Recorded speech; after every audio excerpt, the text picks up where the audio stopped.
하나님 말씀 함께 보겠습니다. 함께 보실 하나님 말씀은 예레미야 10장 1절에서 16절까지입니다. 예레미야 10장 1절에서 16절까지 다 찾으신 줄 알고 우리 한 목소리로 합독하도록 하겠습니다. 함께 읽습니다. 시작. 이스라엘 집이여, 여호와께서 너희에게 이르시는 말씀을 들을지어다. 여호와께서 이와 같이 말씀하시되 여러 나라의 길을 배우지 말라.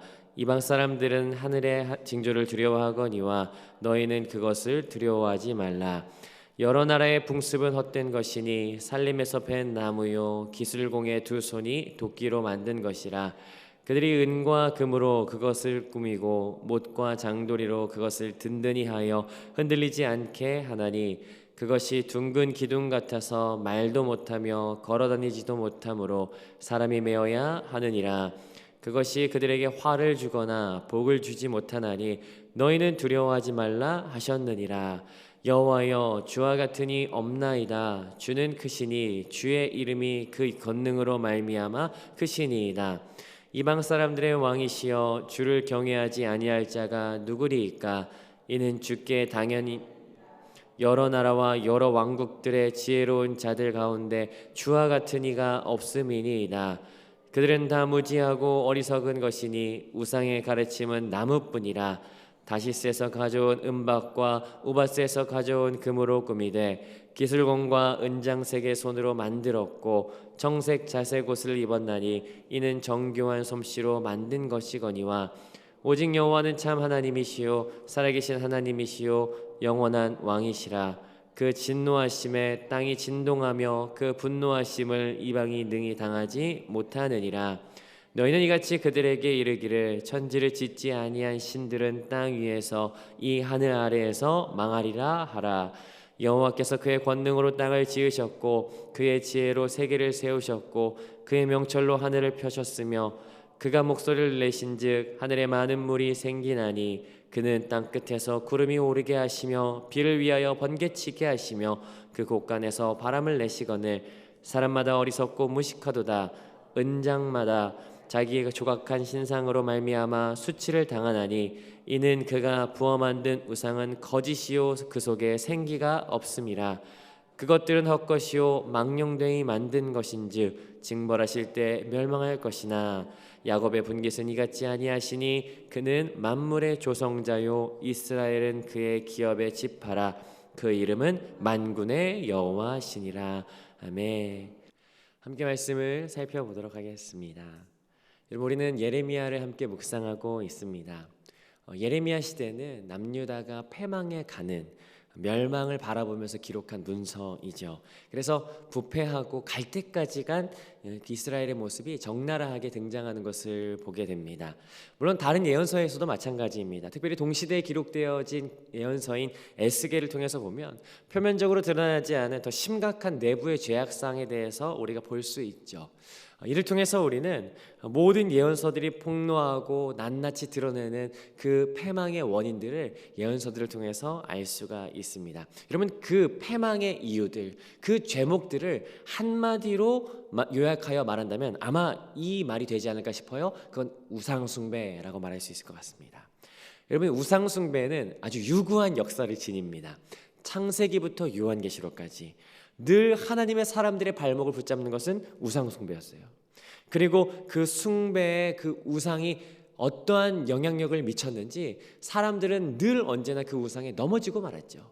여러분, 오늘 우리가 이 우상이 대체 어떤 존재인지 한번 살펴보지 않으시겠습니까? 예레미야도 아마 답답했던 모양인 것 같습니다. 너희가 망한다 해도 그렇게 죄를 버리지 못하게 만드는 그 우상이 대체 어떤 존재인지 이제 말하기 시작하는데요. 오늘 본문은 우상의 실체와 그리고 하나님의 성품, 하나님의 어떤 분이신지를 번갈아 가면서 말하는 것 같아요. 이 패턴을 가지고 모두 한 4단락으로 한번 나눠서 보고 싶거든요. 1절부터 7절까지 우상이 어떤 존재인지 말한 다음에 하나님이 어떤 분이신지 말해요. 8절부터 10절도 그렇고요. 11절부터 13절, 14절부터 16절까지 네 단락으로 나눠두고 한번 첫째 단락부터 살펴보도록 하겠습니다. 여러분 1절부터 같이 함께 보시는데요. 우리 1절, 2절을 다시 한 번 더 읽어보도록 하겠습니다. 1절, 2절 함께 읽습니다. 시작. 이스라엘 집이여 여호와께서 너희에게 이르시는 말씀을 들을지어다. 여호와께서 이와 같이 말씀하시되 여러 나라의 길을 배우지 말라. 이방 사람들은 하늘의 징조를 두려워하거니와 너희는 그것을 두려워하지 말라. 여러분 1절과 2절 앞부분을 한번 살펴보지 않으시겠습니까? 여기 하나님께서 말씀하셨다라고 하는 것이 1절에서 말했는데 2절 앞부분에 등장하면서 두 번이나 반복하는 걸로 보고 있습니다. 여러분 반복한다라고 하는 것은 강조죠. 하나님께서 강조하시는 거예요. 하나님께서 말씀하신다. 너희 잘 들어. 잘 들어야 돼. 듣고 있는 거야 라고 하면서 하나님 강조하시는 거예요. 그러면서 뭔가 중요한 이야기를 하시는 것 같은데 그 중요한 이야기는 2절에 나타납니다. 그 두 가지인데 첫 번째는 뭐냐면 배우지 마라. 두 번째는 두려워하지 마라 라고 하는 것이 이 두 가지를 말씀하십니다. 여러분 배우지 마라 라고 하는데 여러분 일반적으로 배우고 싶어 할 때는 어떠한 동기가 내재되어 있는 것이죠? 배워서 남주기 위해서 배우고 싶어 하십니까? 아니죠. 무언가를 배웠을 때 그 배움이 나에게 유익을 갖다 줄 것을 기대하기 때문에 배우고 싶어 하는 거예요. 그것이 즐거움이 되기 때문에 배우고 싶어 하는 것이죠. 그러면 두려워하는 이유는 무엇입니까? 그 일을 했을 때, 아니 하지 않았을 때에 나에게 꼭 해를 줄 것만 같기 때문에 그래서 두려워하는 거예요. 그러나 오늘 하나님께서 말씀하십니다. 배우고 싶어 하지도 마라. 두려워하지도 마라. 무엇을요? 먼저 첫 번째는 여러 나라의 길을 배우려고 하지 마라. 여기 여러 나라의 길이라고 하는 것은 데렉 하고임이라고 이야기해요. 이방 사람들의 풍습, 특별히 종교적인 부분을 포함한 그 풍습을 너희 배우려고 하지 마라. 여러분 또 있습니다. 두려워하지 마라. 어떤 걸 두려워하지 맙니까? 하늘의 징조를 두려워하지 마라. 하늘의 징조라고 하는 것은 아마 1월 성신을 섬겼던 그 문화 또는 점성술 그거 두려워하지 말라라고 이야기하는 것 같습니다. 아마 이스라엘 사람들이 살아가는 삶의 터전 가운데 이런 우상들이 있었던 것 같아요. 여러분 제가 자랐던 마을에요. 정말 마을 입구에 보면 오래된 나무 한 그루가 있었습니다. 굉장히 크고 울창한 나무였는데 어른들이 그리고 그 마을에서는 그 나무를 뭐라고 하냐면 동구나무라고 이야기를 했습니다. 종종 저희 마을에 사시는 할머니 몇 분들은 때가 되시면 그 동구나무에 가서 꼭 이렇게 제사를 드리시고 마을의 수호신이라고 그렇게 얘기하시면서 그 앞에서 막 제사 드리시는 거 봤죠. 근데 여러분 아시겠지만 그런 나무에는 한두 개쯤 전설이 따라 붙습니다. 거기서 누가 죽었네, 아니면 그 나무가 밤에 우네, 뭐 그런 얘기들이 막 소문이 돌죠. 그래서 저는 지금까지도 그 나무를요 가까이 가서 가본 적이 없습니다.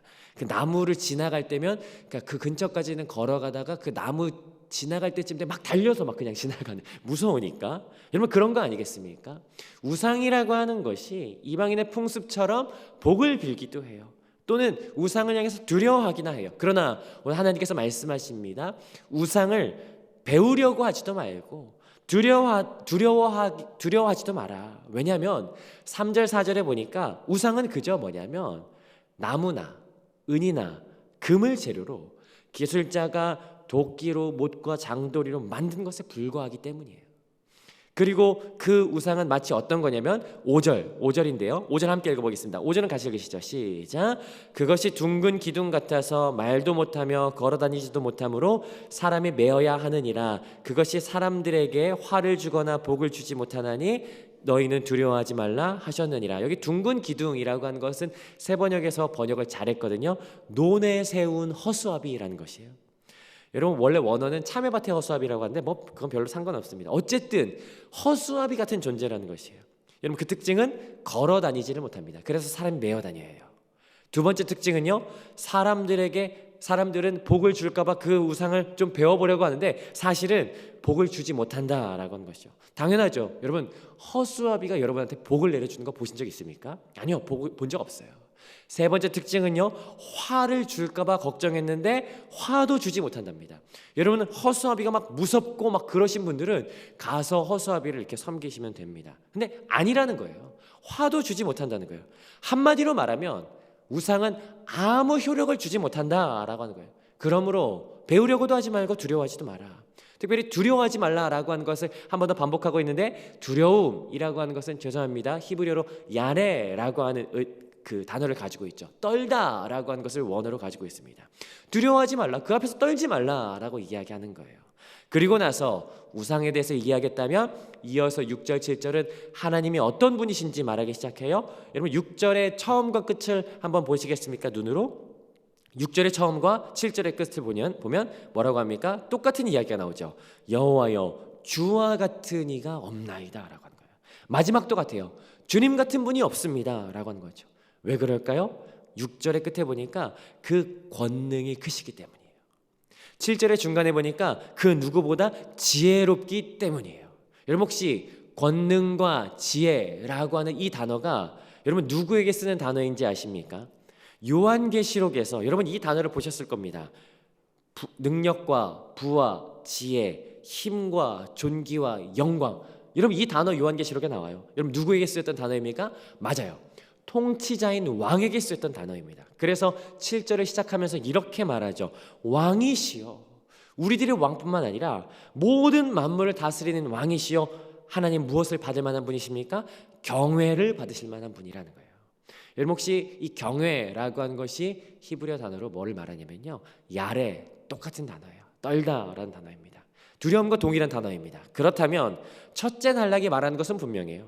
그건 뭐냐면 아무 효력 없는 우상을 향해서 떠는 거, 그거 우리가 할 거 아니다. 우리는 하나님, 왕이신 그 하나님을 향하여 합당한 경외를 드려야 하는 자들이다 라고 하는 것을 오늘 첫째 단락이 이야기하고 있죠. 자, 두 번째 단락도 우리 빠르게 한번 살펴보도록 하겠습니다. 두 번째 단락은 8절부터 10절까지입니다. 또다시 우상이 어떤 존재인지 이야기하고요, 하나님 어떤 분이신지 말하기 시작할 거예요. 8절 9절 보니까, 여러분 8절 보니까요, 8절 같이 한번 읽어보겠습니다. 시작.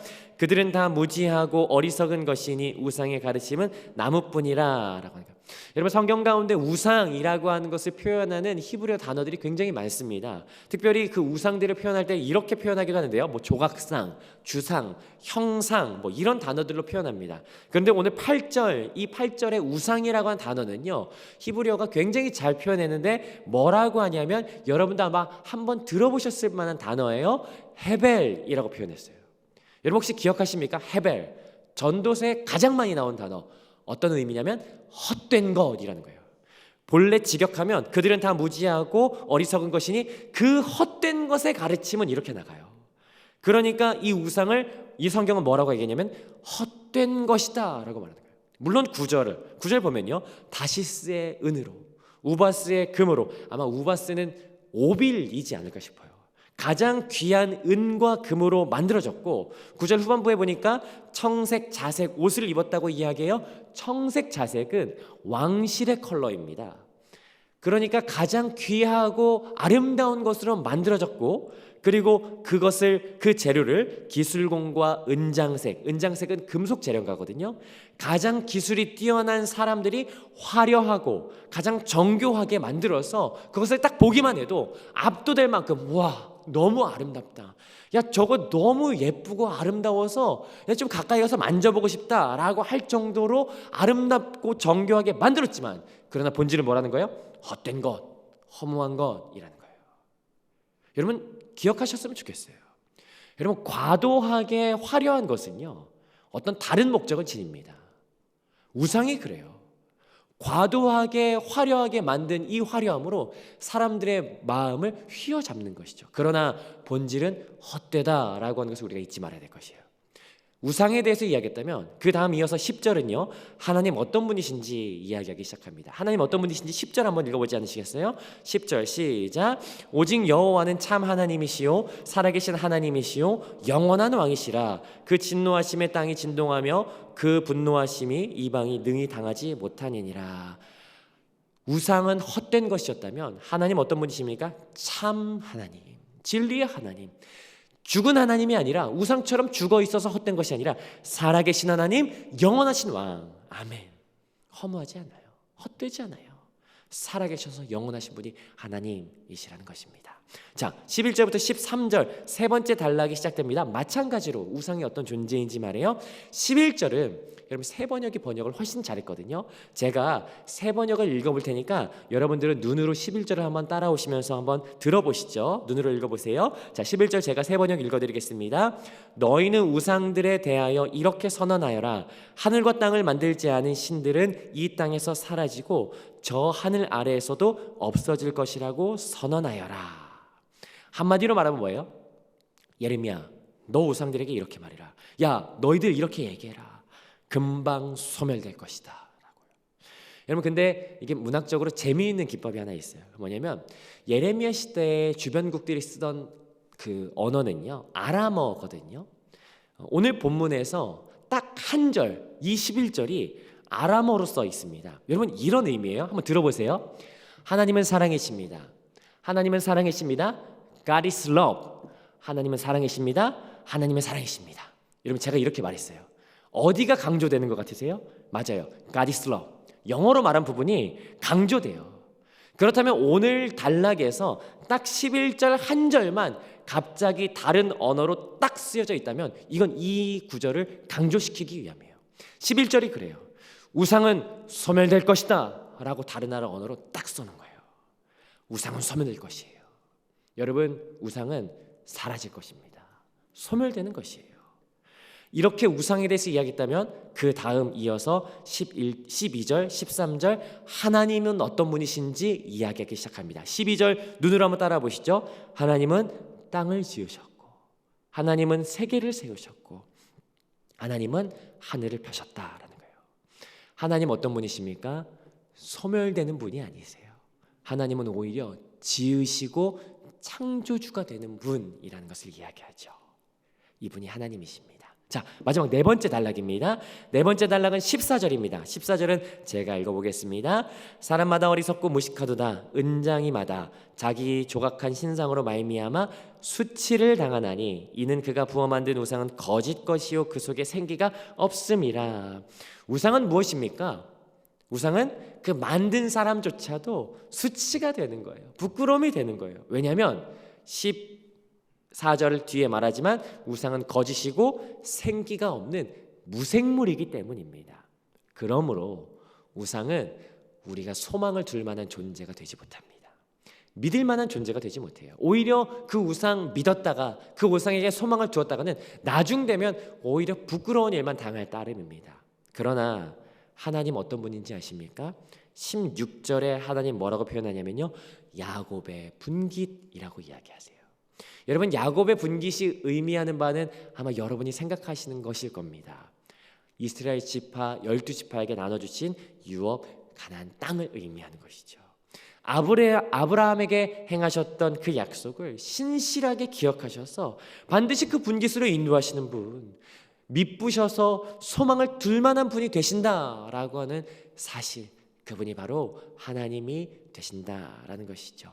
자, 오늘 말씀을 좀 정리해 보면요, 우상이라는 실체는 네 가지 특징으로 살펴보았어요.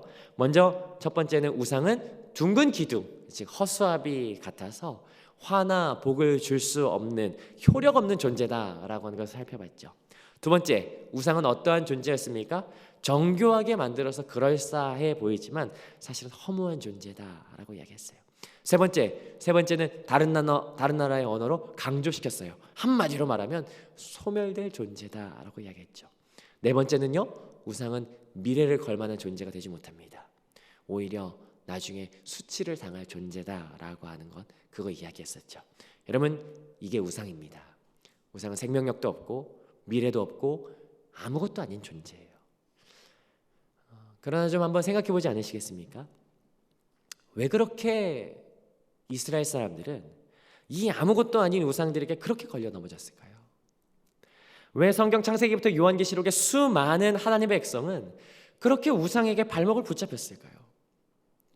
가슴 아픈 이야기지만 왜 우상은 아무것도 아닌데 왜 우리에게는 여전히 하나님보다 더 많이 둔 우상들이 그렇게 많을까요? 왜 우상은 효력이 없다라고 오늘 본문이 이야기하지만 왜 아직도 우리의 삶 가운데서 효력을 나타낼까요? 왜 우상은 여전히 우리 안에서 허무하지 않을까요? 왜 우상은 왜 그렇게 끈질기게 소멸되지 않을까요? 왜 그렇게 우상은 나도 모르게 미래를 슬그머니 내걸 만한 존재가 되어버렸을까요? 여러분, 성경 가운데 모든 시대마다 성도들의 발목을 붙잡았던 것은 바로 우상이었죠. 성경 분명히 오늘 이야기합니다. 3절, 8절, 15절 세 번에 연거푸서 반복하는 것은 우상은 헛것이고 아무것도 아님을 말하죠. 이 사실에 근거하여 볼 때, 그렇다면 우리에게는 오늘 숙제가 하나 남습니다. 어떻게 하면 우리 안에 있는 우상들을 내다버릴 수 있을까? 어떻게 하면 이 우상들을 치울 수 있을까? 어떻게 우상을 제거할 수 있을까? 우리가 어떻게 우상을 뛰어넘을 수 있을까요? 여러분, 어떻게 우리의 우상들이 제거될 수 있는지 혹시 아십니까? 물론 시험을 이기신 예수 그리스도 하면 이제 정답이 되겠죠. 하지만 시험 예수님 이야기에서 정답이 안 되는 게 어디 있겠습니까? 그러나 오늘 본문 안에서 우상의 실체에 대해서 4번 등장하거든요. 그러나 그 4번 등장할 때마다 동일하게 선포되어지는 것이 있습니다. 그게 바로 우리가 우상을 이길 수 있는, 우상을 뛰어넘을 수 있는, 우상을 제거할 수 있는 유일한 방법입니다. 그게 뭔지 아십니까? 4번에 걸쳐서 우상의 특징이 선포되어지고 말할 때마다 동일하게 드러나는 게 있어요. 그 뭐예요? 하나님이 어떤 분이신지였어요. 여러분 7절 보시겠어요? 7절, 하나님은 권능과 지혜로 다스리시는 그 효력을 주시는 왕이 되세요. 10절에 보니까 하나님은 허무하지 않고 살아계셔서 영원하신 왕이 되세요. 12절에 보니까 하나님은 사라지지 않는 창조주가 되세요. 16절에 보니까 하나님은 약속을 기억하시는 내 미래를 내걸 만한 신실한 분이 되신다라고 하는 것이죠. 여러분, 예레미야의 목적이 바로 여기에 있습니다. 우상의 실체를 드러내는 것과 동시에 우리가 바라봐야 할 분, 그 하나님이 어떤 분이신지를 명확하게 드러내주는 것이에요. 여러분, 우리가 우리 안에 있는 우상에 주목하기보다 그 하나님을 같이 함께 주목하고 바라보는 오늘 이 하루가 되었으면 좋겠습니다. 믿음의 주요, 온전케 하시는 예수를 바라보는 그 하루가 오늘 이 하루가 되었으면 좋겠어요. 그 하나님을 바라보기 시작할 때 우리 안에 있는 그 허무한 우상들은 사라지기 시작할 것이에요. 우리의 시선이 그 하나님을 향하여 명확하게 고정되어 있을 때 우리 안에 있었던 우상은 아무 효력을 발휘하지 못하는 아무것도 아닌 존재가 되어버릴 것입니다. 여러분, 그러하기에 오늘 그 하나님이 어떤 분이신지 같이 함께 바라보고 주목하지 않으시겠습니까? 우리 아침에 같이 함께 고백했던 그 찬양의 가사처럼 다른 어떤 은혜 구하지 않으며 오직 주님만이 나의 도움이시다라고 하는 것을 고백하는 오늘 이 하루가 되지 않으시겠습니까? 오늘 주님께서 우리에게 이 말씀을 통하여 말씀하세요. 우상은 아무것도 아니다. 우리가 붙들 만한 것이 아니다.